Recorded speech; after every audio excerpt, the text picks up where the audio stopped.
आटपाडी तालुका महाराष्ट्र राज्य महसूल कर्मचारी संघटना तालुका अध्यक्ष।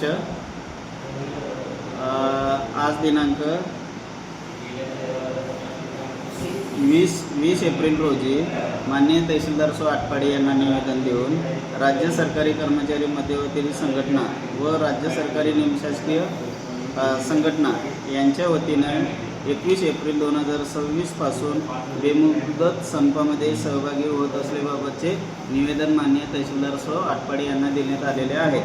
त्यामध्ये विशेषतः 1 नोव्हेंबर 2005 नंतर नियुक्त झालेले कर्मचारी व अधिकारी यांना सुधारित राष्ट्रीय निवृत्तीवेतन योजनेची अंमलबजावणी करण्याची विस्तृत अधिसूचना तात्काळ जारी करण्यात यावी या प्रमुख मागणीसह व इतर प्रलंबित मागण्यासह आम्ही 21 एप्रिल 2026 रोजीपासून बेमुदत संपावर जाण्याचा निर्णय घेण्यात आलेला आहे।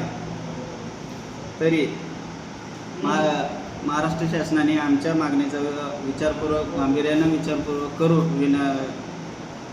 विचार करून सदरची योजना तात्काळ अंमलात आणावी अशी शासनाकडे आमची मागणी आहे।